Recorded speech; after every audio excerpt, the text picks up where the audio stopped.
Good evening, everyone. Time for another silver update. This is the 30-minute chart of silver provided by netdania.com. You can click on the link below.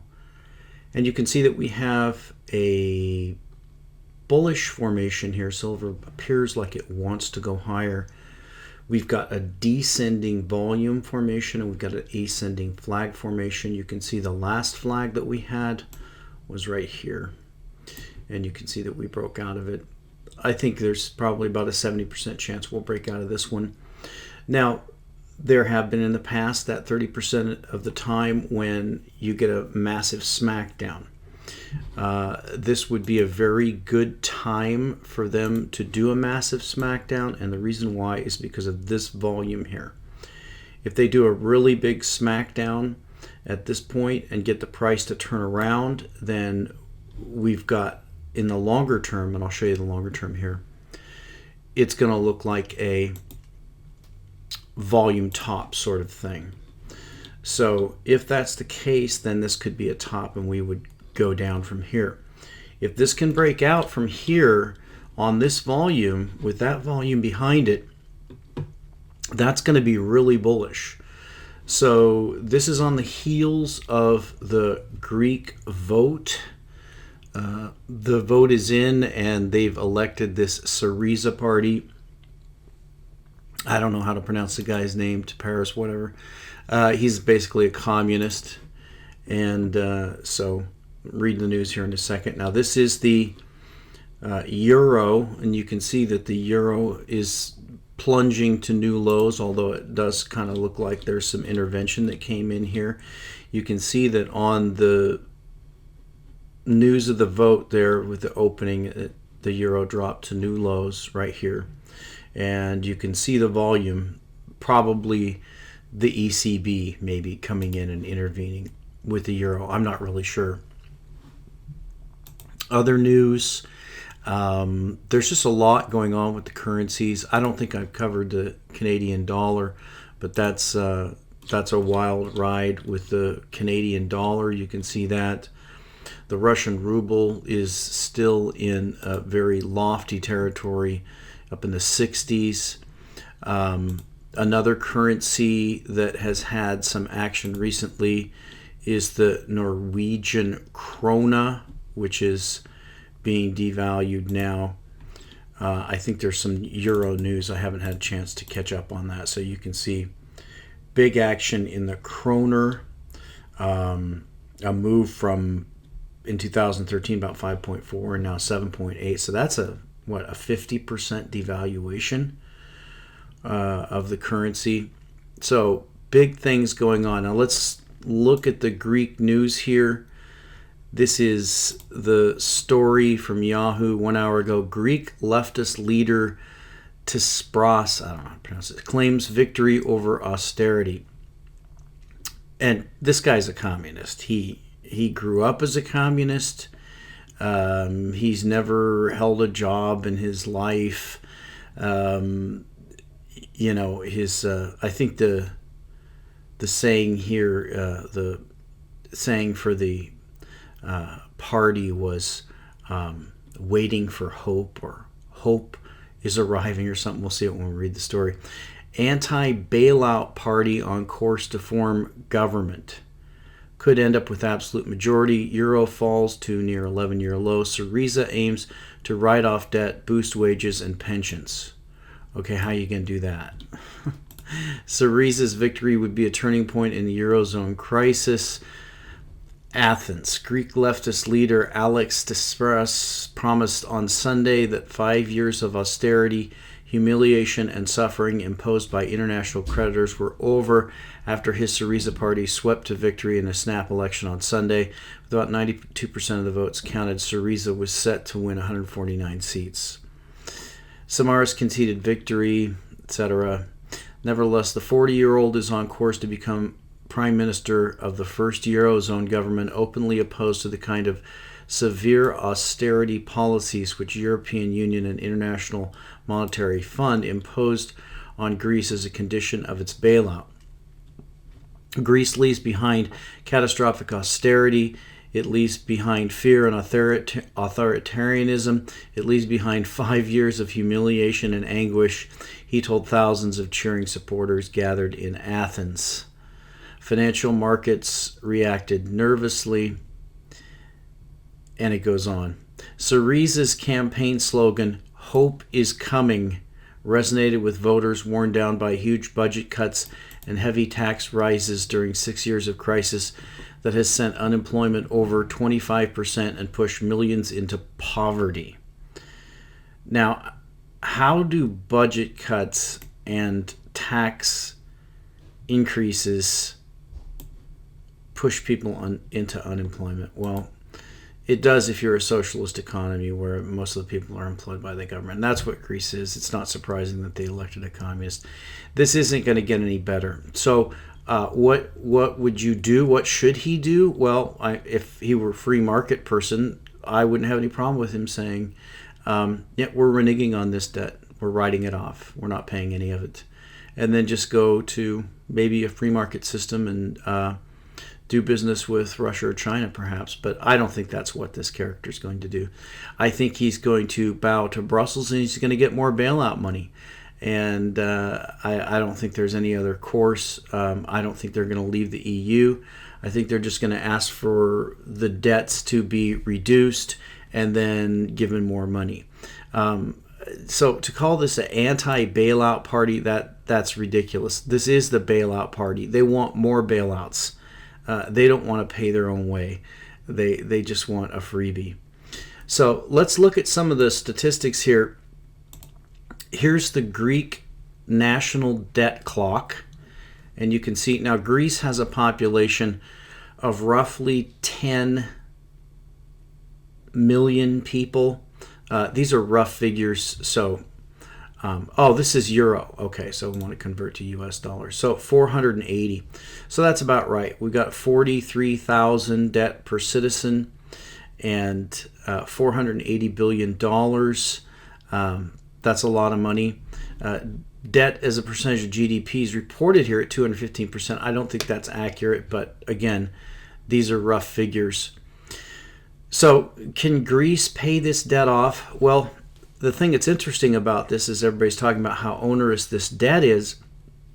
That's only because Greek bonds are actually, well, they're not fairly priced because they should be around 30 or 40% to, cover the risk that they're going to default on it. But they're artificially suppressed because people are betting that the ECB is going to come in and do it. We just already had Draghi come in and talk about buying bonds. So, but I mean, even at 10%, they're in an impossible situation. Well, actually, if you do the math, if you look at the United States with a population of 300 plus million and a debt of 18 trillion, our debt per citizen is actually higher. Now, I think one of the reasons why people say that we're not in as bad a situation is because the debt to GDP isn't as bad. Supposedly, we're so much more productive. Well, I have very little faith in the figures that the U.S. government puts out for GDP. I think they're completely cooked. And I think that the United States is probably actually in a much worse situation than Greece, believe it or not. So let's look at Greek government debt to GDP. This is from Trading Economics, fantastic site. You can get everything there. You can see that for the longest time, Greece sat around that 100% level. And then near the beginning of the financial crisis, that's when they took off and they went almost up to doubling their debt to GDP ratio. And if we look at the United States, you can see that we did something similar around that time, but we went from about 60% up to 100%. So again, that's GDP as reported by the BLS, the Bureau of Lying Statisticians. So I don't put any stock in that. It's probably much lower than that. But let's look at one in comparison here. Let's look at China's debt to GDP. Here's the debt to GDP from 2000. You can see that China was around 15%. And then after the crisis, they ran all the way up to 35%. You can see they're dropping back down to around 20%. So compared to Greece and the United States, China is in fantastic shape. Now, I went to look at wages reported by Greece. Of course, they're not reported. But if you go and look at wages in China and pull it back to that 2000 period, you can see that the wages in China have gone from roughly 10,000 to over 50,000. So there's been a 500% increase in the wages that are earned in China.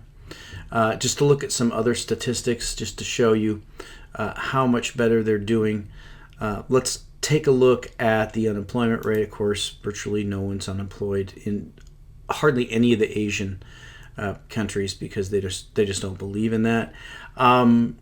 Let's look at the employed persons, and you can see this is in 10,000. So this comes to like 772 million people. Now you think about that, compare that to Greece having a population of 9 to 10 million people. China has an employed population of 772 million people. What is the employed population in the United States? I think I covered it recently looking at the debt clock. Is it below 100 million actual productive citizens? So if China has 770 million productive workers and the U.S. has less than 100 million, what does that tell you? I could just go on and on and on and show you how much better China is doing economically than the socialist nations of Europe and the socialist United States, Canada, Australia. But here's an article that really sums it up. This is not one that hit any real news wires. It wasn't a big story that anybody covered, but you can see on the 22nd, this headline, China's millions of government workers to get a huge 60% pay raise. Now that's really startling. When I saw that, I thought, what is going on? That does not sound like the leadership in China. Why would they do that? Well, it's interesting when you get down to the numbers here.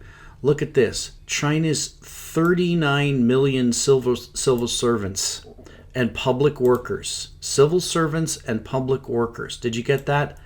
39 million. China only has 39 million civil servants.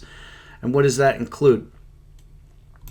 Public workers will get a pay raise of at least 60% of their base salaries as part of a pension plan overhaul. Vice Minister of Human Resources and Social Security said at a press conference Tuesday that government agencies and public institutions have been notified of detailed plans for the salary increase. The pay raise will make sure that the overall incomes for most of these workers will not decrease after the reform, and some of them could actually earn a bit more. So you can see they are reforming their pensions. Who did not provide details of the plan, which will cover civil servants and public workers such as teachers and doctors. Copies of documents obtained, etc., etc., etc. So that's what I wanted you to take note of there. Now, you can probably bet that their government workers are probably paid less than their private sector workers. I showed you the wage increase from 2000 is fivefold in China. So it wouldn't surprise me at all to see the government workers actually make quite a bit less than private sector workers, quote unquote, private sector workers in China. Of course, we know it's the exact opposite in the West, that the government workers make nearly twice the wages and benefits as the people who pay the taxes to support them. But this is the most shocking figure of all. 39 million. 39 million, and China's population is 1.3 trillion. So only 39 million, we saw that figure 770 million, only 39 million of those 770 million people work for the government, and I'm guessing they work for substantially less than the average salary. So compare that to the United States, where we have, I believe, nearly that many government workers, and we have a population that's a quarter of that. It's much, much worse in Europe and many, many other countries, these socialist countries. So China is basically communist in name only, whereas Greece is communist outright. They've elected a communist, and they're probably going to ask for more loans from the ECB, more bailouts, and they're not going to embrace free market economics and just repudiate their debt, which is what they should do. They should repudiate the debt, adopt free market economics, reduce the number of government workers drastically, cut those pensions. They need to have austerity, but not to pay interest rates to the ECB. But that's not going to happen because they've elected a communist, and hope is on the way. It's not hope and change, it's hope is on the way. Apparently hope isn't here yet, but it's coming. So back to the charts.